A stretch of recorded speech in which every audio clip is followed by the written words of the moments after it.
The silence stretched across the command tent like a death shroud. General Marcus Hartwell stared at the red dots blinking on the tactical display, each one representing a Navy SEAL who hadn't checked in for 47 minutes. The mountains of northern Afghanistan swallowed radio signals like hungry ghosts, but 47 minutes was an eternity in special operations time. "Sir, we've lost all contact with Neptune Team," Lieutenant Colonel James Morrison reported, his voice steady despite the gravity. Last known position was grid reference 417289, approximately 12 clicks northeast of the target compound. Hartwell's weathered fingers traced the contours of the topographical map. 8 of America's finest warriors, inserted under cover of darkness to eliminate a high-value target responsible for coordinating attacks across 3 provinces. The mission was supposed to be surgical: get in, neutralize the threat, extract before dawn. Now the sun crept over jagged peaks, painting the sky blood orange, and his men were ghosts in the wind. The tent flap rustled, admitting a figure that made several officers exchange glances.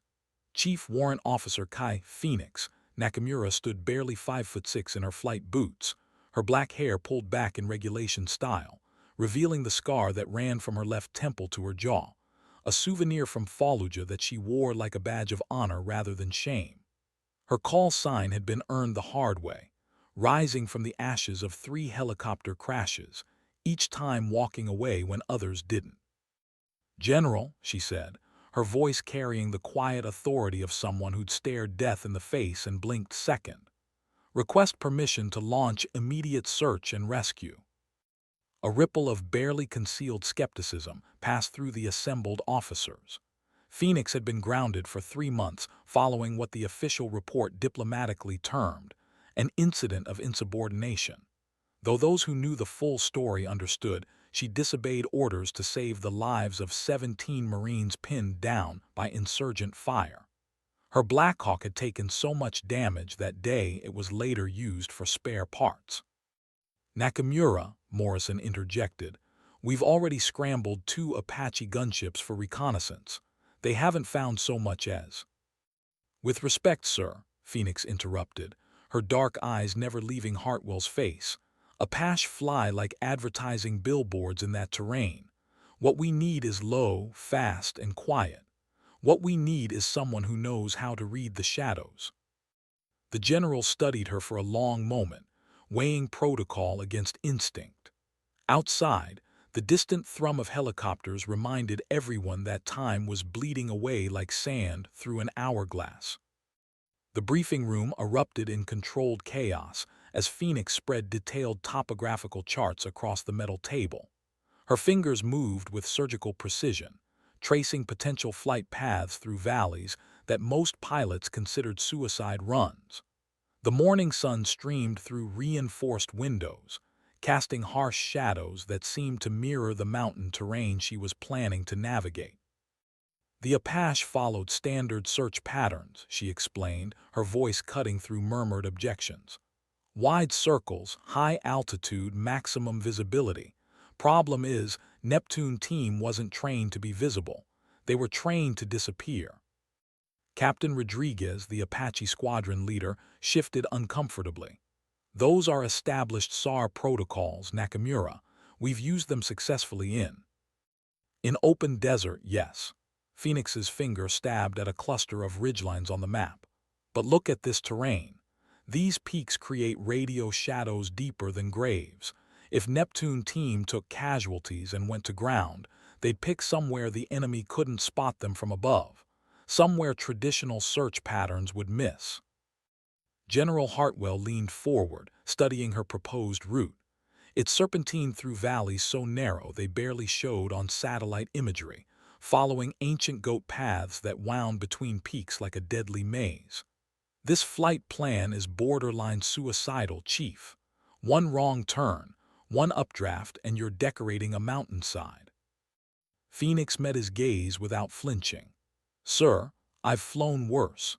During Operation Phantom Thunder, I extracted wounded from a valley half this width while taking direct fire from 3 positions.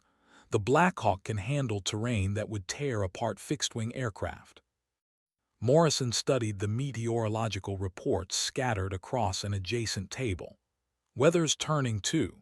We've got low-pressure system moving in from the west, bringing cloud cover and potential icing conditions above 8,000 feet. Which means we go in under the weather, Phoenix replied immediately. Low altitude, using the terrain to mask our approach. If Neptune team is hurt and hiding, they'll be in the deepest, most defensible position they could find. That means caves, overhangs, places where thermal imaging shows cold spots instead of heat signatures. The room fell silent except for the steady hum of electronic equipment and the distant sound of aircraft engines. Phoenix pulled a worn photograph from her breast pocket, 8 faces smiling at the camera during a joint training exercise 6 months earlier. She recognized 3 of the SEALs personally, had shared beers with them after a successful mission in Helmand Province. These aren't just names on a roster, she said quietly. Chief Petty Officer Martinez taught my crew how to fast rope in 30-knot crosswinds. Petty Officer Thompson literally gave me the shirt off his back when mine got shredded by shrapnel in Kandahar. They're not lost. They're waiting for someone to stop following the textbook and start thinking like warriors. Hartwell studied the scarred pilot before him, seeing past the insubordination reports to the combat record beneath. 43 successful extractions under fire, 17 Purple Hearts among soldiers she'd pulled from impossible situations, a Medal of Valor gathering dust in some Pentagon filing cabinet. The pre-flight checklist became a ritual of precision under the harsh fluorescent lights of the hangar.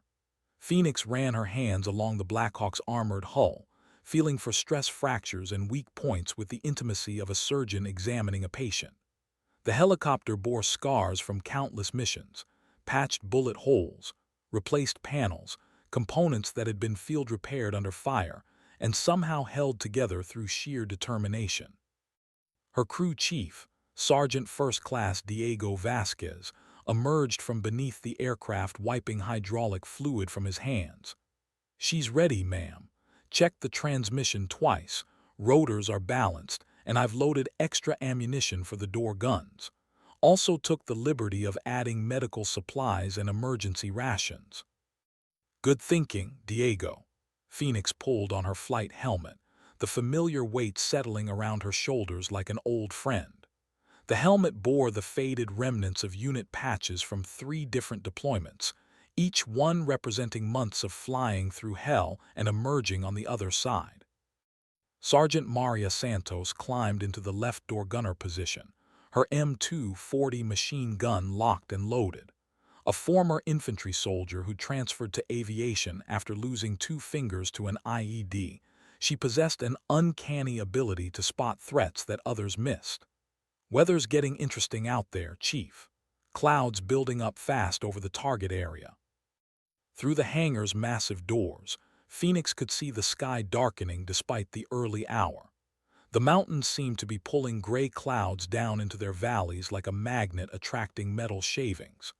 In 15 minutes, those clouds would either provide perfect concealment or turn their mission into a deadly game of blind man's bluff. The radio crackled to life as the tower cleared them for immediate takeoff. "Blackhawk 27, you are cleared for departure.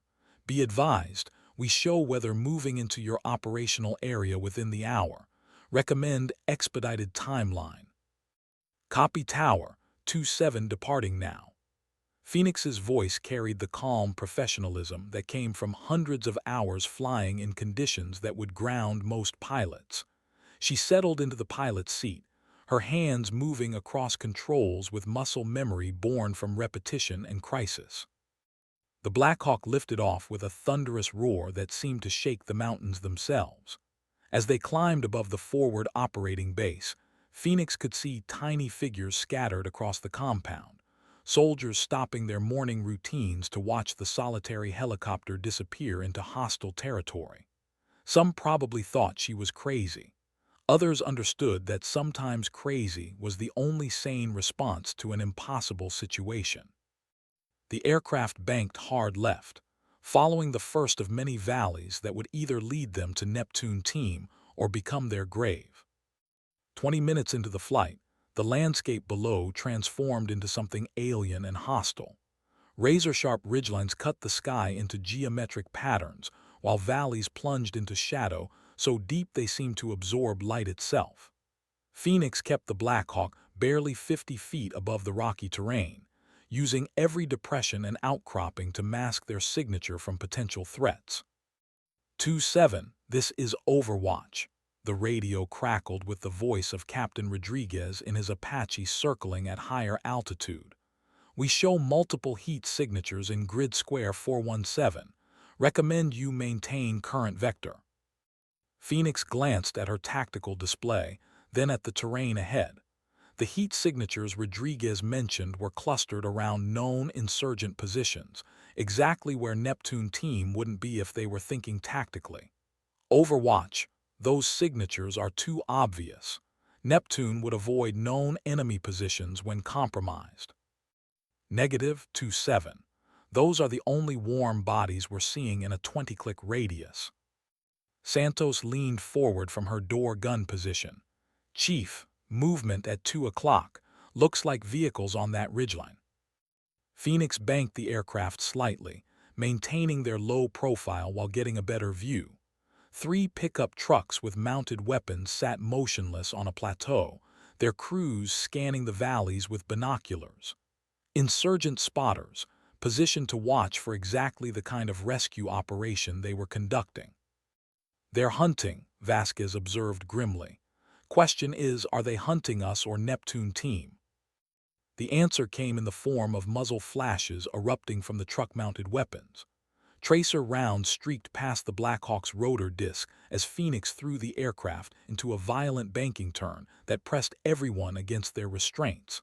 The mountainside rushed past the windows in a blur of brown stone and scattered vegetation. Taking fire from multiple positions, Phoenix reported calmly, even as her hands flew across the controls to keep them alive. Santos, light them up. The door gun opened with a sustained burst that echoed off the canyon walls like thunder. Brass casings rained onto the aircraft floor as Santos walked her fire across the nearest pickup truck. The vehicle erupted in flames, sending black smoke spiraling into the morning sky. But the engagement had cost them something precious, the element of surprise. Every insurgent within 50 kilometers now knew an American helicopter was operating in the area. The radio came alive with chatter in Pashto and Dari as enemy forces began coordinating their response. 2-7, this is base. We're monitoring increased enemy communications in your sector. Recommend immediate exfiltration. Phoenix ignored the transmission, her attention focused on a narrow canyon that appeared on no official map. The opening was barely wider than the Blackhawk's rotor span, carved by centuries of flash floods into the mountainside. It was the kind of place desperate men might choose to hide, gambling that their enemies wouldn't dare follow. The canyon walls closed around them like the jaws of some prehistoric beast, blocking out most of the sky and leaving only a narrow strip of gray clouds visible overhead. Phoenix had to make constant corrections to keep the rotor tips from striking stone, her hands moving with micro-precise adjustments that kept them airborne by inches rather than feet. This is insane, Vasquez muttered, watching the rocky walls slide past close enough to touch. One downdraft and we're hamburger meat. Hold steady, Phoenix replied, her voice carrying the calm authority that had earned respect from crews across 3 combat deployments. The altimeter showed negative readings. They were actually flying below sea level relative to the surrounding peaks, following ancient watercourses that had carved impossible paths through solid rock. Santos suddenly stiffened at her gun position. Chief, I've got something. Debris field at 11 o'clock, maybe 300 meters ahead. Phoenix eased the collective down, bringing them into a hover just above the canyon floor. Scattered across the narrow space were pieces of military equipment, torn fabric that might have been part of a tactical vest, spent brass casings, and something that made her heart clench: a night vision monocle with a distinctive scratch across the lens. She'd seen that scratch before during joint training exercises. "That's Neptune gear," she confirmed grimly. "They were here, but they moved. Question is which direction and whether they moved voluntarily." The canyon branched ahead into 3 separate passages, each one disappearing into darkness that their searchlights barely penetrated. Standard procedure would be to request additional assets, establish a perimeter, wait for backup. But standard procedure hadn't accounted for the weather system moving in or the growing number of enemy communications indicating a coordinated response. Vasquez pointed to the rightmost passage. "That one angles back toward friendly territory, if they were thinking tactically." "No," Santos interrupted. "Look at the scuff marks on these rocks. They went left deeper into the mountain. Someone was hurt, you can see drag marks in the sand." Phoenix studied the evidence with the eye of someone who tracked wounded enemies through urban battlefields. Santos was right. The pattern suggested at least one casualty being moved by teammates who were thinking about concealment rather than extraction. They'd gone deeper into hostile territory because they needed time and cover to tend wounds. The radio crackled with an update that made everyone's blood run cold. 2-7. This is base. Satellite imagery shows approximately 40 insurgent fighters moving into your operational area from 3 directions. Estimated time to your position is 15 minutes. 40 fighters meant this wasn't a random encounter. It was a planned ambush. Someone had fed intelligence about the rescue mission to enemy forces, or Neptune team had stumbled into something much larger than anticipated. Either way, the clock had just started ticking much faster. Phoenix made her decision with the kind of instant calculation that separated combat veterans from textbook soldiers. "We go left. If Neptune team is wounded and hiding, they need us more than we need an easy exit strategy." The left passage opened into a natural amphitheater carved from living rock, its walls rising nearly 200 feet on all sides. Ancient geological forces had created a hidden sanctuary that couldn't be seen from above and could only be accessed through the narrow canyon they just navigated. It was the perfect place for wounded warriors to make their stand. Phoenix brought the Blackhawk into a careful hover, using the aircraft's searchlight to probe every shadow and crevice. The stone walls threw back their rotor wash in complex patterns that made precise control challenging, but she held them steady while her crew searched for signs of life. "There," Santos called out suddenly, pointing toward a ledge about 30 feet up the western wall. "I see reflective material. Could be emergency signaling device." The searchlight beam swept across the indicated position, revealing what appeared to be a small cave or overhang partially concealed by loose rocks. Someone had clearly arranged the stones to provide concealment while leaving small gaps for observation. It was exactly the kind of defensive position special operations forces were trained to create when compromised in hostile territory. Phoenix keyed her radio to a frequency she knew Neptune team would monitor. "Neptune team, this is Phoenix on emergency channel 7. If you can hear this transmission, activate your beacon for 3 seconds. The response was immediate, a brief flash of infrared light visible through their night vision equipment, followed by 2 shorter flashes. The prearranged signal meant wounded personnel requiring immediate medical evacuation. Someone was alive up there, but they were in bad shape. "Can't land in here," Vasquez observed, studying the rocky terrain below. "Too many loose stones, and the rotor wash would turn this place into a sandstorm." Phoenix was already calculating alternatives, her mind racing through training scenarios and real-world experience. The ledge was accessible, but it would require a precision hover that pushed both aircraft and crew to their limits. More critically, it would leave them stationary and vulnerable while enemy forces converged on their position. The radio erupted with enemy chatter as insurgent forces began reporting their location. Phoenix could hear the excitement in their voices. They'd found the American helicopter trapped in a box canyon with limited escape routes. What they didn't realize was that Phoenix had been trapped before and had developed an instinct for turning desperate situations to her advantage. Santos, I need you to fast rope to that ledge and assess the situation. How many wounded, how mobile, what kind of medical attention they need. Santos was already clipping into the rappelling gear, her movements efficient despite the aircraft's movement in the swirling air currents. Roger that, Chief. Vasquez, keep that medical kit handy. Something tells me we're gonna need everything we've got. As the crew chief prepared to lower Santos to the ledge, Phoenix fought to hold the Blackhawk steady against updrafts that seemed determined to dash them against the canyon walls. Santos hit the ledge with practiced precision, her boots finding purchase on loose shale as she disconnected from the fast rope. The cave opening was larger than it had appeared from below, a natural fissure in the rock face that extended back into darkness. She could hear voices inside, speaking in the clipped professional tones of men trying to maintain operational security despite desperate circumstances. Neptune Team, this is Air Crew Santos. Coming in, she called softly, her weapon at low ready as she moved toward the cave mouth.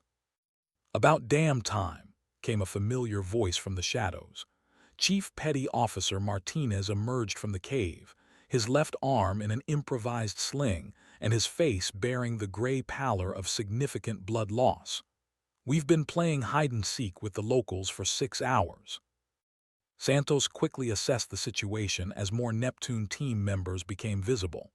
8 SEALs had been inserted, 6 were accounted for in the cave. 2 were missing, and of those present, 3 showed signs of significant injuries. Martinez had taken shrapnel to his shoulder and upper arm. Petty Officer Thompson was unconscious with what appeared to be a severe head wound. Petty Officer Jackson sat propped against the cave wall, his leg elevated and wrapped in field dressings that were soaked through with blood.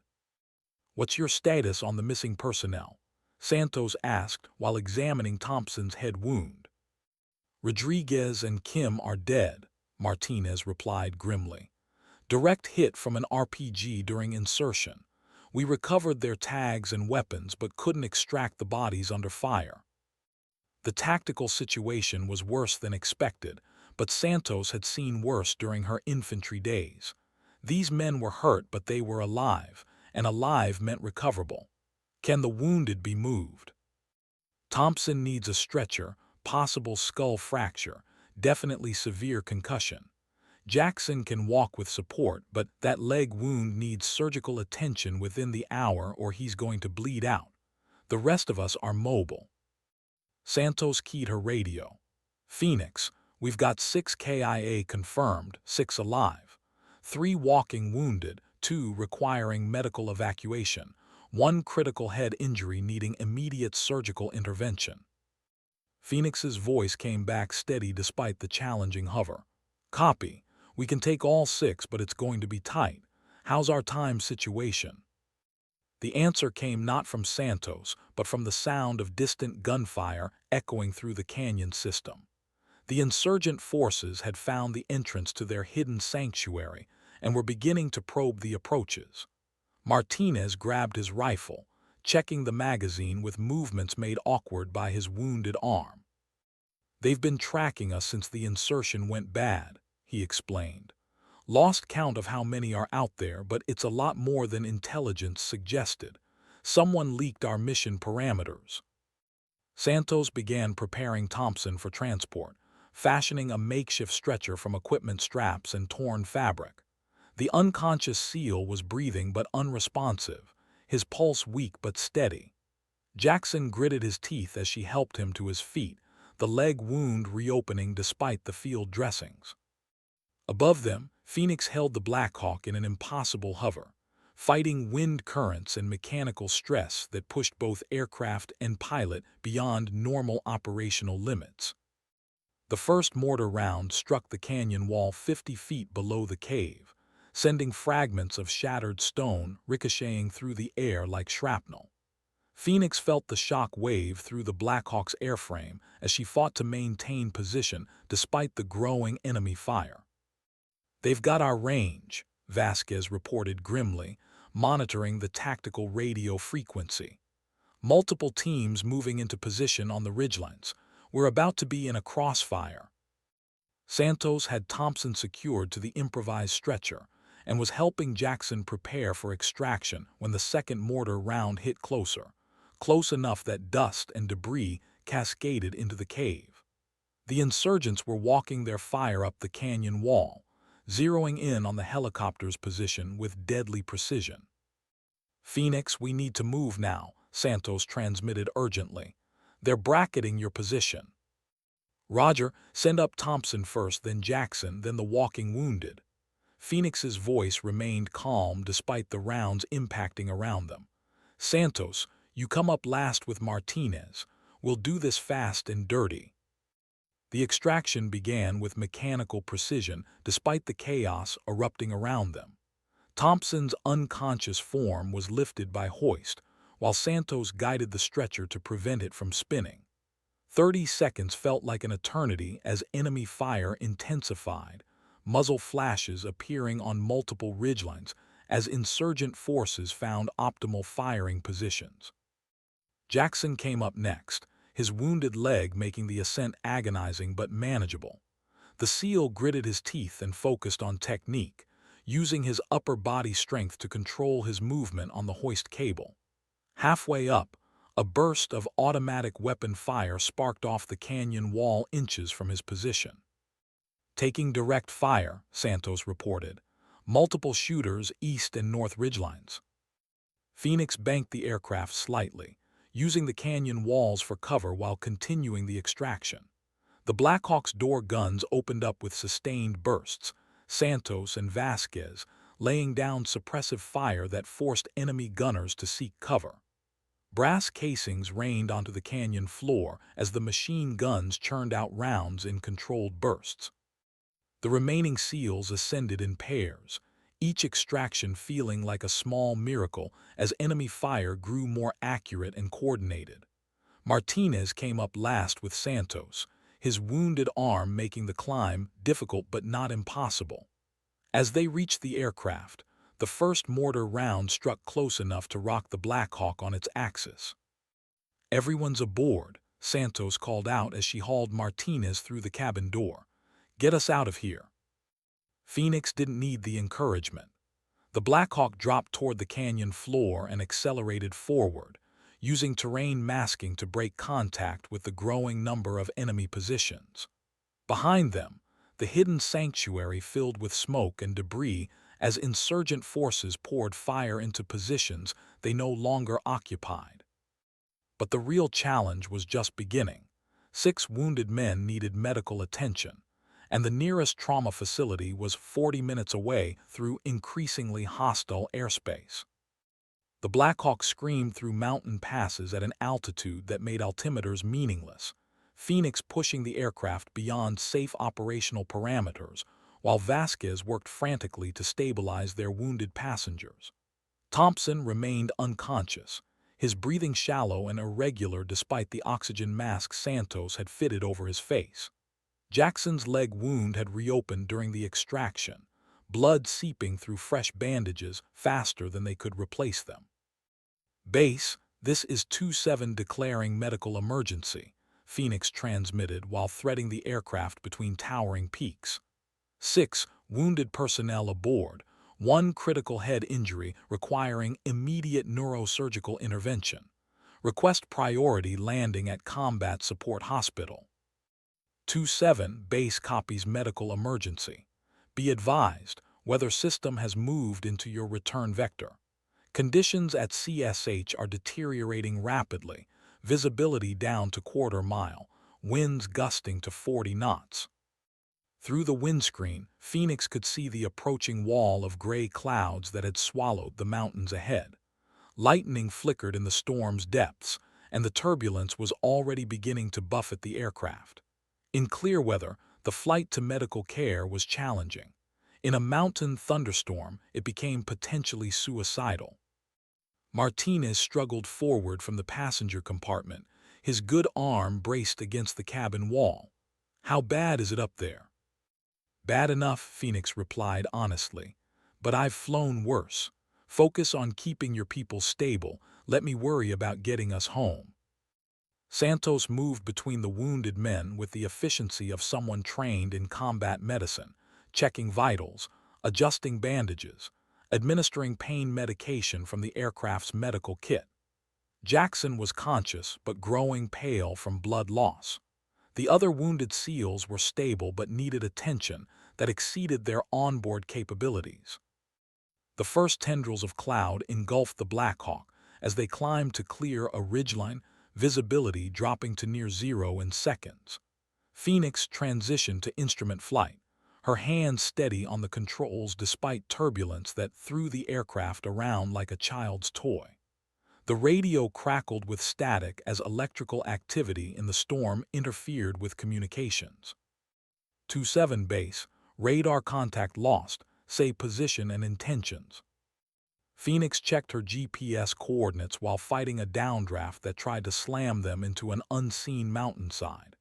Base 27 is 15 kilometers southwest of CSH, maintaining emergency direct vector. Weather conditions severe but manageable. It was optimistic phrasing for a situation that was rapidly becoming desperate. The storm was worse than forecasted, with turbulence severe enough to trigger caution warnings on multiple aircraft systems. Ice began forming on the windscreen despite the heating elements, and the engine inlet temperature spiked as they climbed through freezing levels. Behind her, Vasquez called out urgently, "Chief, Thompson's vitals are dropping. Blood pressure falling, pulse irregular. I think we're losing him." Phoenix made a calculation that would either save lives or kill them all. Instead of following the safe route around the storm, she turned directly into its heart, gambling that the shortest distance to medical care was worth the risk of flying through conditions that had grounded every other aircraft in the theater. Lightning exploded around the Blackhawk in brilliant purple flashes that turned the cockpit into a strobing nightmare. Each electrical discharge sent static through the radio systems and made the aircraft's instruments flicker unpredictably. Phoenix flew by instinct and experience, feeling the aircraft's responses through vibrations in the controls that spoke of stress levels approaching critical limits. Thompson flatlined. "No pulse," Santos called out urgently, beginning chest compressions on the unconscious SEAL. The aircraft's violent movement made effective CPR nearly impossible, but she continued working with mechanical precision, counting compressions while Vasquez prepared emergency medications. "How much time do we need?" Phoenix asked, her voice tight with concentration as she fought to maintain their heading through turbulence that felt like being inside a washing machine. 2 minutes minimum for resuscitation protocol, Santos replied, not missing a beat in her compressions. "More if we can't establish a rhythm." 2 minutes might as well have been 2 hours given their current situation. The storm was tearing at the Blackhawk with winds that exceeded the aircraft's design limitations, and ice accumulation was beginning to affect rotor performance. Every second they remained airborne increased the chance of catastrophic mechanical failure. Phoenix made another impossible decision. She brought the aircraft down through the cloud layers, trading altitude for stability, using her knowledge of the local terrain to navigate by memory through zero visibility conditions. If her mental map was wrong by even a few degrees, they would impact mountainous terrain without warning. "Got a rhythm," Santos reported suddenly. "Weak but present, he's back." The news came at the exact moment Phoenix broke through the cloud base and saw the lights of the combat support hospital spread out below them like a constellation of hope. The landing pad was barely visible through driving rain and horizontal snow, but it was there, and it was clear. Base 27 on final approach with medical emergency. 6 wounded aboard, 1 resuscitated en route, requiring immediate trauma team response. 27, trauma team standing by. You are cleared for immediate landing. All other traffic is holding clear." The Blackhawk touched down harder than regulation allowed, but Phoenix didn't care about regulations anymore. She cared about getting wounded warriors to the people who could save their lives. Before the rotors had stopped turning, medical personnel were running toward the aircraft through the storm, their equipment protected by waterproof coverings. Vasquez threw open the cabin doors as stretcher teams reached the aircraft. Thompson was transferred first, still unconscious but breathing on his own, followed by Jackson, whose blood loss had left him barely conscious. The remaining SEALs helped each other toward the hospital entrance, Marine and Navy pride keeping them upright despite their wounds. Martinez paused at the aircraft door, meeting Phoenix's eyes in the dim cockpit lighting. "You saved our lives today, all of us." Phoenix simply nodded, already running post-flight checks despite her exhaustion. The Combat Support Hospital's trauma bay exploded into controlled chaos as Neptune team's wounded members were wheeled through doors marked with red crosses and urgent care protocols. Phoenix stripped off her flight helmet and followed at a distance, her crew flanking her as they moved through corridors that smelled of antiseptic and determination. Dr. Sarah Kim, the hospital's chief trauma surgeon, emerged from surgery prep with her hands already scrubbed and her expression focused on the medical challenges ahead. She'd worked on thousands of combat casualties during her 3 deployments, but the combination of head trauma, significant blood loss, and environmental exposure made this case particularly complex. "The head injury is our primary concern," she briefed Phoenix while medical teams worked around them. "Severe concussion with possible intracranial pressure.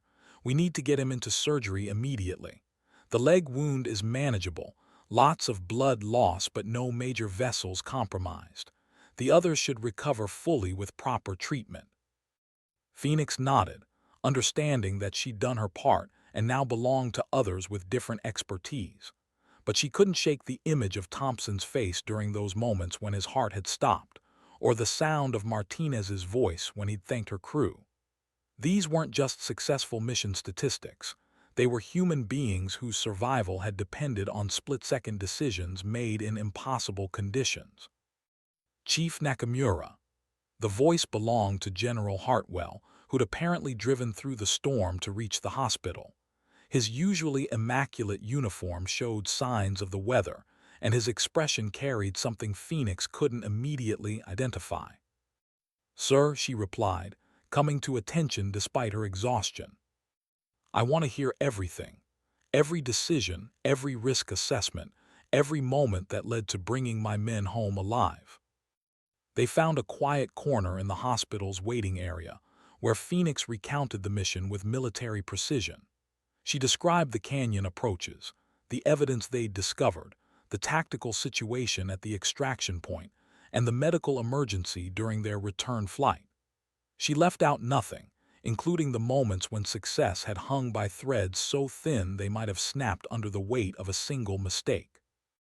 General Hartwell listened without interruption, his experienced mind cataloging details that would become part of after-action reports and lessons learned databases. But Phoenix could see something else in his expression, the recognition of a combat leader who had just witnessed exceptional performance under extraordinary pressure. "The enemy force was larger than intelligence indicated," she concluded. "Someone either leaked our mission parameters or Neptune team stumbled into a prepositioned ambush. Either way, the tactical situation exceeded planning assumptions." "Agreed," Hartwell replied.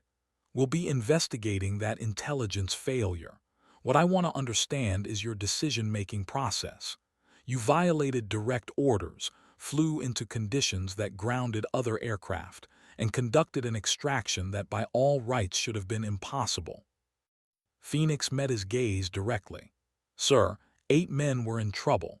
The textbook solution would have left them dead or captured. Sometimes you have to choose between following orders and doing what's right." The investigation into Neptune team's compromised mission began before the wounded SEALs had even reached post-operative recovery.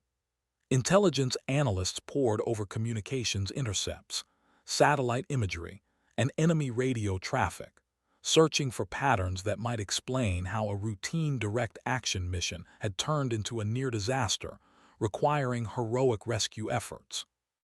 Lieutenant Colonel Morrison entered the hospital's command center carrying a stack of classified folders that represented 48 hours of intensive analysis.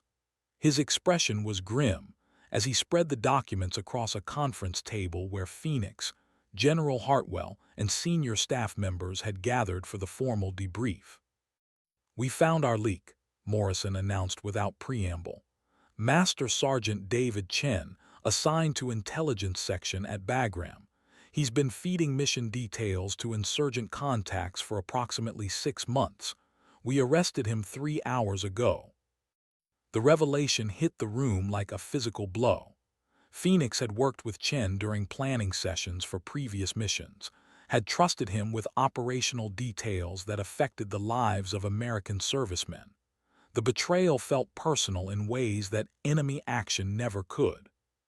"How much did he compromise?" Hartwell asked, his voice carrying the controlled anger of a commander whose troops had been endangered by treachery from within their own ranks. "Everything," Morrison replied. "Mission timing, insertion points, extraction procedures, personnel names, and specialties. The insurgents weren't reacting to Neptune team's presence. They were waiting in prepared positions." Phoenix thought about the coordinated enemy response they'd encountered, the way insurgent forces had moved with purpose rather than confusion. It explained the precision of the ambush, the speed with which enemy forces had converged on their location, and the near-perfect timing that had turned a surgical strike into a desperate rescue operation. "What about the rescue mission parameters?" she asked. "Did Chen have access to our flight plans?" Morrison shook his head. "No, that was compartmented to flight operations only. Your rescue succeeded because the enemy was prepared for a standard SEAL operation, not for an unconventional extraction using terrain they considered impassable." Dr. Kim entered the briefing room with an update that drew everyone's attention. "Thompson is stable and conscious. No permanent neurological damage, though he'll need several weeks of recovery. Jackson required surgery to repair vascular damage, but he'll make a full recovery. The others are being treated and should return to duty within days." The medical news brought the first positive moment since the crisis had begun, but Phoenix could see that General Hartwell was struggling with larger implications. A trusted intelligence analyst had betrayed American forces for money or ideology, putting lives at risk and compromising ongoing operations across the theater. The damage assessment would take months to complete. "There will be commendations for your crew," Hartwell told Phoenix. "Distinguished Flying Cross at minimum, possibly higher decorations depending on the final after-action review. What you accomplished today saved American lives and preserved mission capability."